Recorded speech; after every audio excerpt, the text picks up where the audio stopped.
Bismillah walhamdulillah. Allahumma salli ala Sayyidina Muhammad wa ala alihi wa ashabihi ajma'in. Allahumma rabbi shrah li sadri wa yassir li amri wahlul 'uqdatam min lisani yafqahu qawli.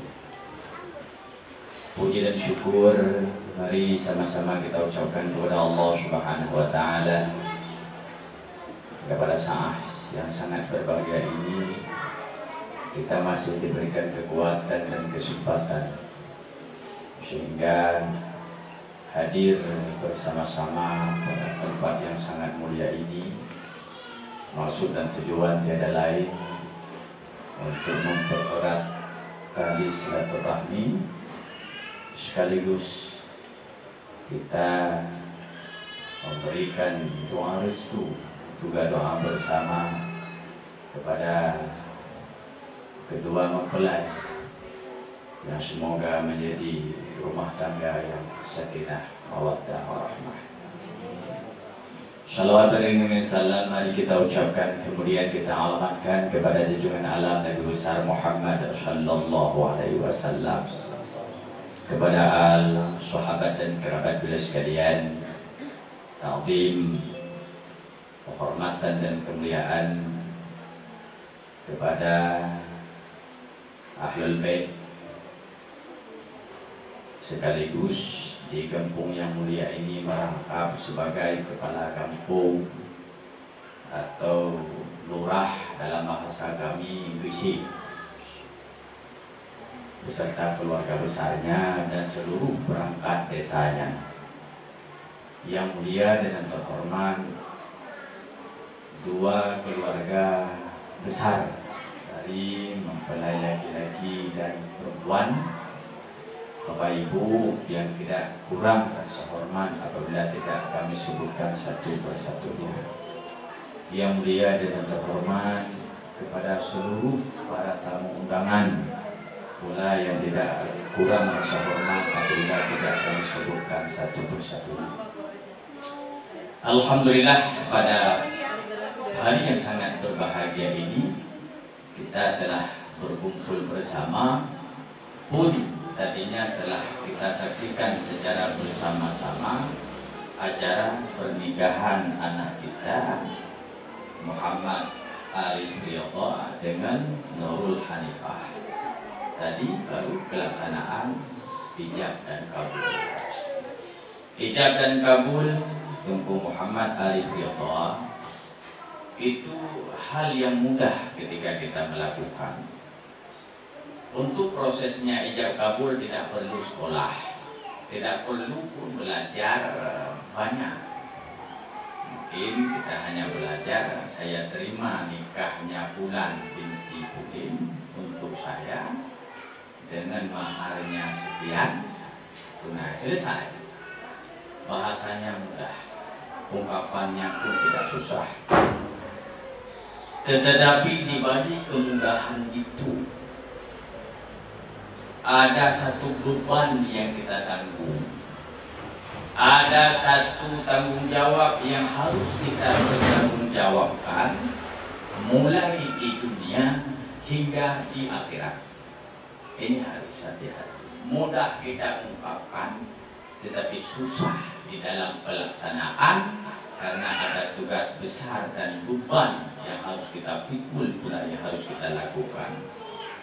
Mengawali acara tausiah kita pada pagi yang sangat berbahagia ini, kita menyimak ayat Allah Subhanahu wa taala dalam Al-Qur'an yang bunyinya, wa min ayatihi an khalaqalakum min anfusikum azwaja litaskunu ilaiha. Allah mengatakan sebahagian dari ayat-ayatku atau tanda-tanda kebesaranku. Ayat ada dua, ada ayat qauliyah. Ayat qauliyah itu Al-Quran. Ada ayat qauliyah. Ini ayat tanda-tanda kebesaran Allah. Gunung qauliyah, langit, bumi, isi, termasuk ayat-ayat Allah. Itulah Allah menciptakan dua pasangan dalam hidup. Artinya ada laki-laki, ada perempuan. Jikalau demikian, nasihat pertama kita sebagai seorang laki-laki, kalau kita sudah mengakui dan meyakini dalam hati bahwa perempuan yang diciptakan oleh Allah ini ayatnya Allah atau tanda-tanda kebesaran Allah, maka hati-hati dengan tanda kebesaran itu. Harus diperlakukan dengan sebaik mungkin. Ayat qauliyah, kita mengakui itu tanda kebesaran Allah dan ayat-ayatnya. Bagaimana kita memuliakan? Walaupun kita tidak boleh membandingkan Al-Quran dengan manusia. Tetapi ingat, kalau kita mengakui ini istri kita, tanda-tanda kebesaran Allah, maka hati-hati dengan ayat-ayat itu, jaga dengan baik dan sempurna. Begitu juga sebaliknya, kita sebagai wanita, kalau menganggap laki-laki ini sebagai tanda kebesaran Allah, juga harus hati-hati dalam menjaga dan merawat. Untuk apa Allah menciptakan laki-laki dan perempuan? Dari kalangan kita sendiri sebagai manusia, litaskunu ilaiha, supaya mendapatkan kedamaian dan kasih sayang. Dulu semasa-masa muda hidup ini risau, mana jodoh kita. Ketika SMA dulu kan kami laki-laki sudah mulai suka-suka dengan perempuan. Nah, walaupun tidak begitu nampak dulu, kalau sekarang langsung nampak. Dulu kan paling-paling tulis surat, kirim di kantor pos. Minggu ini kita kirim, bulan depan baru sampai. Sudah hilang sukanya, baru sampai suratnya. Sekarang tidak lagi video call. Nah, langsung video call. Baik, hadirin yang berbahagia, dulu risau. Kami laki-laki dulu risau, susah, gelisah. Hidup seolah-olah dalam bayangan. Siapa yang akan menjadi pendamping hidup? Siapa yang akan hadir dalam hidup, yang bisa menua secara bersama-sama dalam kebahagiaan? Begitu juga perempuan. Risau kita dulu, siapa yang Allah kirim menjadi jodoh kita? Akhirnya pada hari yang sangat berbahagia ini, kerisauan kita, yang mungkin kerisauannya Muhammad Arif Ridho dulu, yang berkelana ke sini, ke sana, kemari, tak tahu. Hari ini Allah sudah menjawab. Allah sudah memilih satu perempuan di antara sekian ribu, ratusan, jutaan perempuan di bumi ini.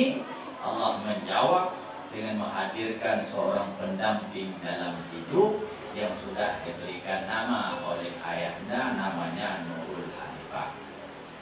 Untuk apa? Lintas gunung, supaya kita dapat bahagia tentram di dalam hidup.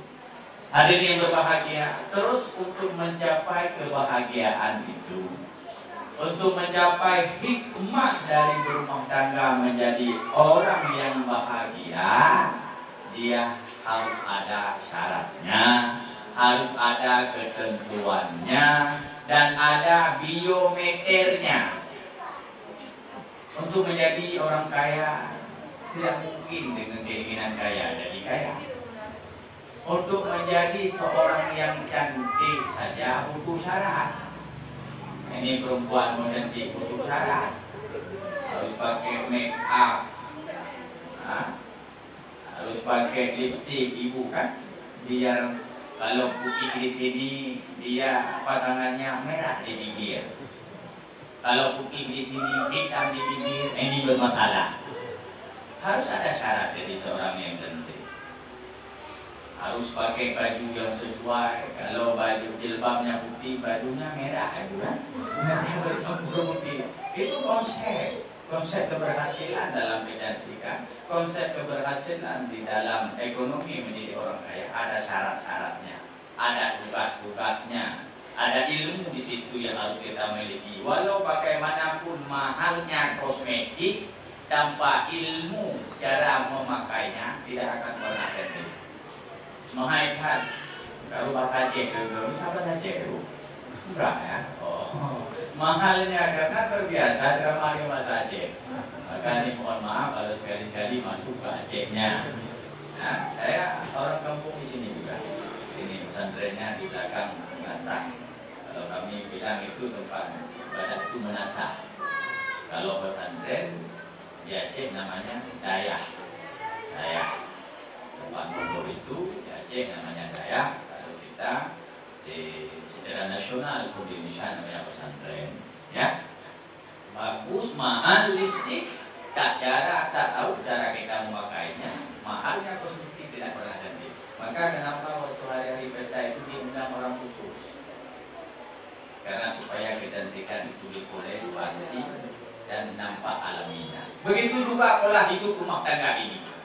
Jikalau tidak ada ilmu di dalam berumah tangga, maka rumah tangga itu tidak akan pernah menjadi sakinah mawaddah warahmah.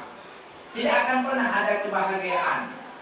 Jikalau pun bisa bertahan hidup di dalam itu rumah tangga, maka menua bersama-sama di dalam penderitaan. Nah, mungkinlah harus berpisah, anak sudah ada, tapi lebih mereka sudah mulai besar, dewasa, sudah rumah tangga, cucu dan punya. Terus mempertahankan pasti, tetapi mempertahankan kondisi itu hanya menua bersama-sama di dalam penderitaan. Kenapa itu terjadi? Inilah ilmu di dalam rumah tangga ini tidak dimiliki. Sebenarnya pekerjaan yang sudah pasti kita di dalam hidup adalah pekerjaan rumah tangga. Itu sudah pasti. Pekerjaan lain belum pasti, walaupun kita sekolah panjang-panjang. Sekolah S1, S2, S3 di bidang ekonomi belum tentu kerja di bank. Sekolah S1, S2, S3 bidang pertanian belum tentu di pertaniannya, belum tentu. Tetapi kita hidup di dunia ini secara umum, laki-laki dan perempuan sudah tentu dan pasti jadi kepala rumah tangga dan butuh ilmu di dalamnya. Sehingga kalau di dalam istilah agama digaranglah sebuah kitab namanya Al-Jawaqib wal Jawahir. Apa isi kitab itu? Isinya adalah tugas-tugas suami dan tugas-tugas istri di dalam rumah tangga. Maka saya secara pribadi yakin jika itu perempuan tidak belajar tugas dan tanggung jawab, dia tidak tahu cara mengasihi dan mencintai suami. Bagaimana ingin kita melakukan?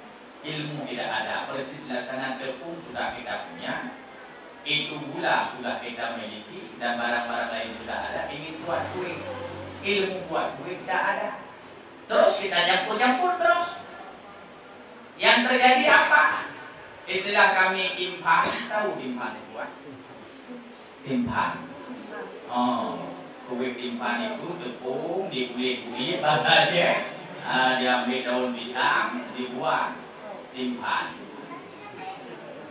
Tidak semua orang bisa buat timpan yang enak. Ada timpan ketika kita makan, harus setelah makan timpan mandi dulu, harus mandi. Karena kita buka itu lengket, bahasa Indonesia. Makan kumis-kumis yang berlabuh dengan timpan. Ada timpan waktu kita makan bisa kita ini apa? Kalau ada paku itu keras. Tapi membuat timpan yang enak itu harus memiliki ilmu di situ. Supaya begitu juga di dalam perumahan rumah tangga. Perlu belajar. Ada 60 tugas perempuan terhadap suaminya. Buat penelitian. Coba tanya pada perempuan. Bisa nggak sebut 60 itu? belum tentu. Paling saya tahu tanya ini sebelum belajar dengan anak-anak yang gadis-gadis itu pesantren, ya, sampai tahun Muharram kemarin itu kami buat lomba apa? Lomba hafal menyebutkan tugas istri terhadap suami. Ada 60 sanggup hafal tidak? Terus sebelum belajar kami tanya, coba kamu mau sebutkan apa tugas kamu istri terhadap suami? Melayani ustaz, terus kasih makan, terus nggak tahu lagi. Dulu dia kemarin kasih minum, kalau makan minum mati. Oh ya kasih minum ustaz. Terus nggak tahu lagi, paling kasih pakaian. Sampai selesai, paling 5 atau 10. Sehingga apa yang terjadi di dalam rumah tangga ada perempuan yang menyakiti hati suaminya. Hal itu dosa. Malah ada perempuan yang memarahi suaminya. Malah ada istri yang dendam dengan suaminya, marah. Ini kakak bahas pada tugas-tugas istri nanti. Ada mempelai perempuan. Oh ini nonton, bisa terdengar ke sana ini. Oh bisa ya. Lagi alhamdulillah, inilah zaman sudah canggih. Ya baik. Ya. Jadi butuh belajar, sekalipun kita tidak mondok di pesantren baca, tetapi sekarang banyak tulisan dan catatan-catatan, kita akan melihat tugas kita. Hadirin yang berbahagia, saudara Muhammad Arif Ridho, ada beberapa tugas kita terhadap istri kita, ya.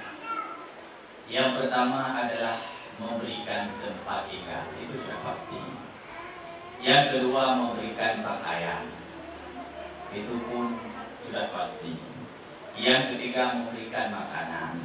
Dulu kita keluar rumah, duduk di warung-warung, makan enak, makan mie goreng plus tambah udang. Nah, setelah kita makan, kita pesan, bang mie goreng 1. Dulu kalau misalnya ada kawan, ada 3 dulu. Sekarang bang mie goreng 3, kami ada bertiga, tambah 1 lagi 4. Ini pikir orang buat mie kok 1 orang 2 porsi. Ini 1 orang 2 porsi, bukan 1 porsi lagi untuk kekasihku di rumah. Nah, tunggu itu. Ini tugas. Tak boleh di luar makan enak, istri anak di rumah tidak ada apa-apa, terus kita pulang buka pintu kita nggak mau kasih makan, ya itu tugas.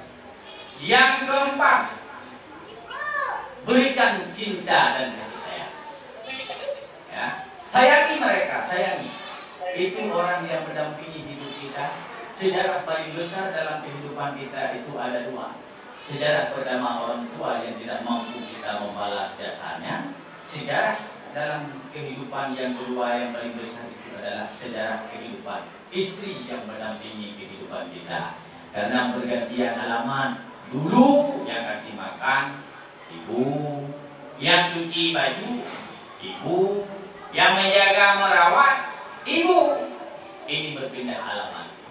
Tugas ibu kita yang dulu melakukan, merawat, mendidik, membesarkan kita, hari ini berganti alamat kepada istri kita.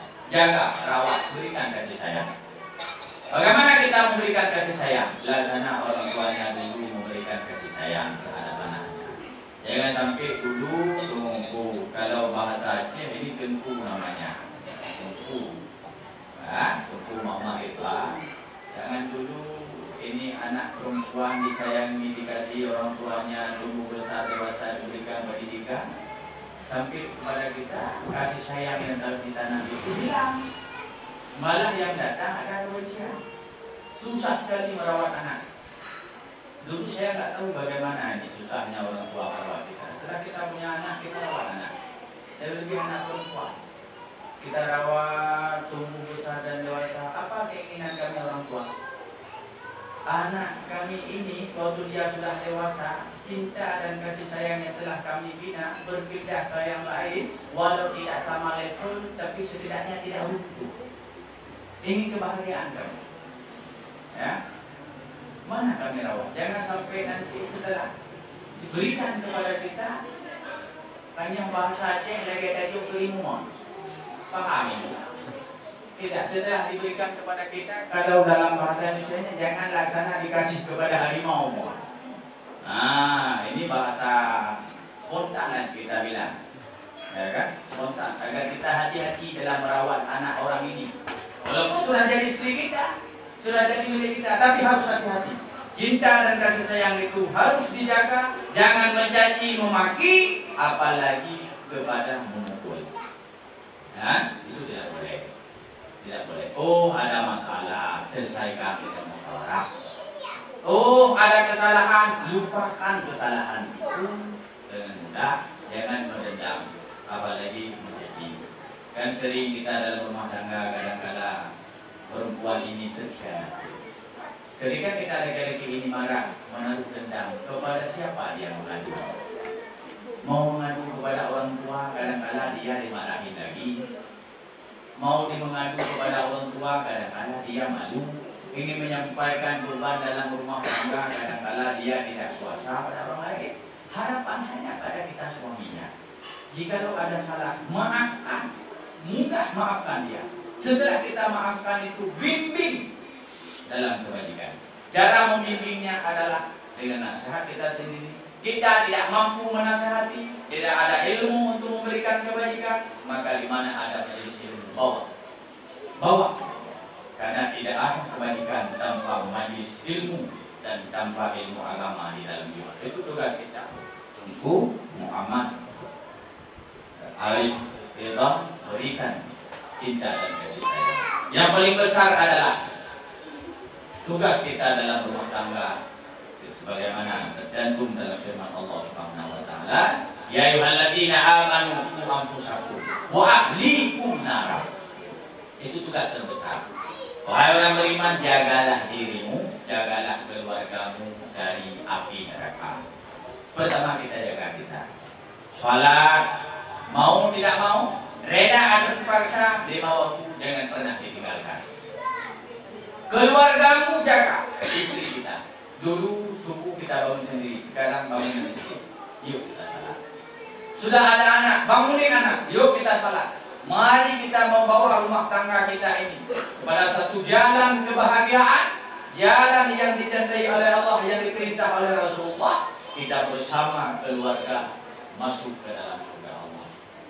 Itu bisa kita persembahkan. Mungkin kita lagi-lagi hanya bisa mengatakan begini pada seorang perempuan, hanya bisa mengatakan, ya, mungkin hanya kita bisa mengatakan seorang laki-laki, kalau memang kamu mengharapkan seorang laki-laki yang kaya yang hadir di hadapanmu, itu bukan saya.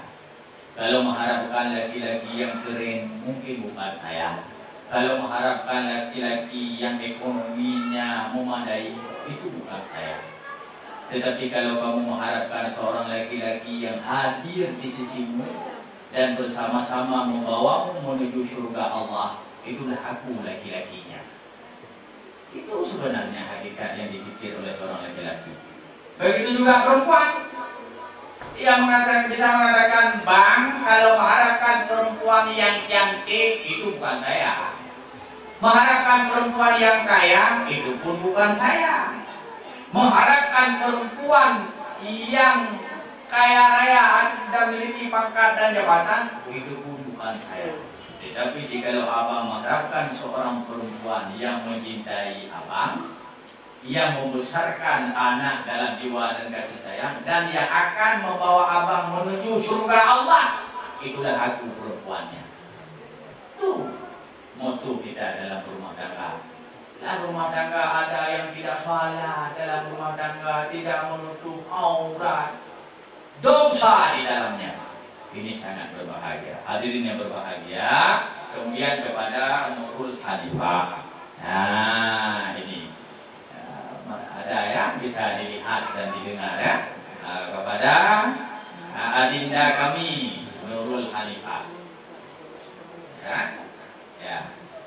Banyak sekali tugas yang tidak mungkin saya sebutkan satu persatunya, cuma satu saja. Kalau berbicara kasih makan untuk suami, masak, cuci, pakai, ini semuanya diketahui. Tetapi satu yang harus diingat, bahwa ada surga kita pada suami kita. Di situ. Maka berikan cinta dan kasih sayang. Jangan berkhianat. Jaga harta suami, jaga kehormatan suami, jaga kedamaian dan kasih sayang, dan jangan marah terhadap suami, apalagi dendam. Kenapa? Apabila kita marah kepada suami dan dendam, maka tidak ada kebaikan, yang ada hanya kesengsaraan, susah dalam hidup, dan malaikat mengatakan berdoa keburukan kepada kita. Itu dalam Al-Quran kita lahir. Sehingga ditulis, perempuan yang marah terhadap suaminya, bahasa Aceh akan diserapa di malaikat. Bahasa Indonesianya pura serapa, dicaci oleh malaikat. Malam kita marah, jam 10, jam 11 belum kita minta maaf, jam 12 kita tertidur. Dalam tertidur itu malaikat mengatakan celaka, celaka, celaka, celaka, celaka. Subuh kita bangun salat, dalam salat masih dikatakan celaka. Masa terus kita makan pagi, di situ masih dikatakan celaka, celaka, celaka.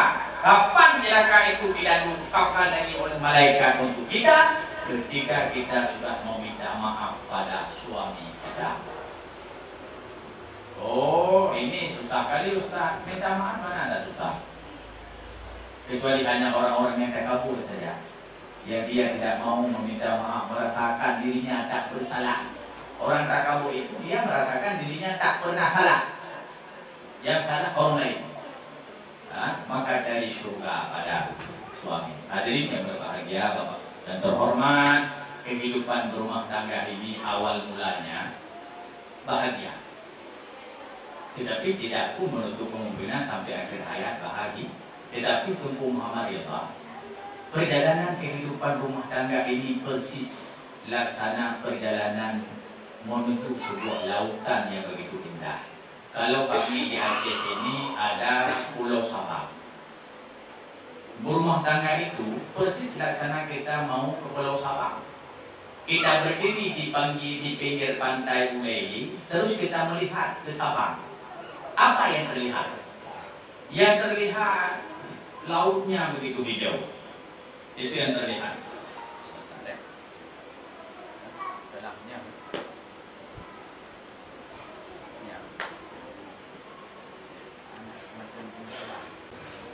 Ya, sedikit lagi ini tutup karena acara sudah mau gugur dan pun ada acara orang menikah.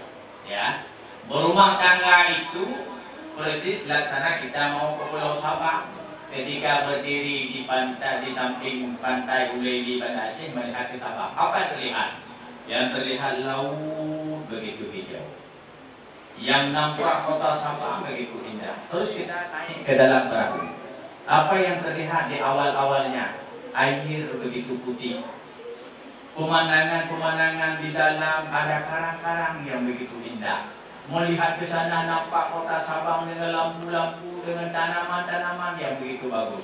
Inilah awal perjalanan kehidupan kita rumah tangga. Di tengah laut apa yang terjadi? Ombak sudah mulai tidak bersahabat.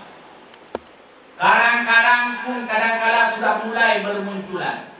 Angin sudah menerpa, keadaan laut tidak menentukan. Pertanyaan, akankah kita harus lompat dari dalam kapal itu ke dalam air? Atau apa yang harus kita lakukan? Begini juga kehidupan rumah tangga. Awal-awal pertama pun keindahan. Lagi. Itu waktu pertama. Setelah tahun berikutnya, baik dressnya sudah hilang. Begitulah kira-kira. Begitu indah. Satu tahun dalam perjalanan sudah mulai nampak sikap asli kita. Dulu kita laki-laki ini menutupi kekurangan-kekurangan. Oh, lemah lembut sangat. Padahal suaranya kayak petir di tengah hari. Tapi waktu pertama tidak kita sembunyiin. Indah, perempuan juga begitu, disembunyikan kekurangan-kekurangan akhlak-akhlak tak baik. Tetapi sifat asli itu akan nampak di dalam perjalanan rumah tangga. Inilah sudah kita hadapi tantangan dari tangan. Mampukah tidak perahu yang sudah kita bawa tadi terus pada jalannya, yang tujuannya sampai sana ke kota Sabang, bahasanya bahasa rumah tangga yang tujuannya menua bersama-sama dalam kebahagiaan. Butuh kesabaran, butuh cinta dan kasih sayang, butuh ilmu di dalamnya supaya menjadi kita bahagia dunia akhirat, sakinah mawaddah warahmah. Itu tugas kita dalam rumah tangga. Dua keluarga mempelai, laki-laki dan perempuan, bangun komunikasi yang baik. Jangan nanti yang dari perempuan ada dikatakan oleh anaknya, ayah begini-begini, kita panas dan spontan. Jangan lakukan itu. Nasihati orang ini berdua. Masih muda-muda, belum ada pengalaman dalam rumah tangga. Kenapa saya mengatakan itu? Karena ada kasus. Apa kasusnya, Ibu? Ada keluarga yang memisahkan mereka berdua. Ini terjadi. Apa yang terjadi? Karena ini keluarga perempuan tak suka sama ini lagi dalam perjalanan, dipisahkan. Apa yang terjadi? Dalam perjalanan kehidupan sudah lama, orang tua si perempuan ini meninggal, ayahnya. Tak lama meninggal ibunya. Anak perempuan ini belum ada jodohnya, tergantung-gantung di dalam kesengsaraan. Apa lagi mau kita katakan? Maka bukan itu yang kita pikirkan. Masalah besar kecilkan, masalah kecil hilangkan. Jangan menjadi sebuah hambatan dalam kehidupan untuk kebahagiaan. Ya, untuk Muhammadiyah, perjuangan orang tua ini besar. Ini bukan mudah buat kue ini. Bukan mudah mahar ini kita, bukan mudah perjalanan jauh kita buat acara begini. Jangan sampai perjuangan dan pengorbanan yang besar ini telah kita lakukan bersama-sama, terus di tengah perjalanan tertindas hanya dengan masalah yang sedikit, semuanya sirna di dalam kehancuran. Itu tidak kita harapkan. Yang kita harapkan dan doakan adalah sakinah, mawaddah warahmah. Semoga bahagia laksana bahagianya Rasulullah bersama Sayyidatuna Khadijah, bahagia bersama bahagianya Yusuf dengan Zulaikha, dan bahagia bersama bahagianya Ibrahim dengan, ya. Alhamdulillah, ini saja yang dapat saya sampaikan. Lebih dan kurang kami mohon maaf. Ini sebenarnya banyak kurangnya, banyak kurangnya. Semoga silaturahmi ini terus terjaga dan terbina. Nanti siapa tahu lewat-lewat ke sini sehingga mungkin bisa ke pesantren. Tak jauh, sedikit lagi belok kiri ada pesantren. Ini yang dapat saya sampaikan. Nih, mohon pamit. Sebenarnya masih ada agenda-agenda Pesidu bahasa Aceh, bahasa di sana upah, ya. Bahasa di sana Pesidu, dan terus sesuai dengan adat dan istiadat dan lainnya. Saya mohon pamit dulu ada acara orang meninggal di tetangga baru kita telepon. Sekian dan demikian untuk Muhammad kita. Semoga kebahagiaan, ya. Jaga rumah tangga ini, jaga yang paling penting, jaga ibadah.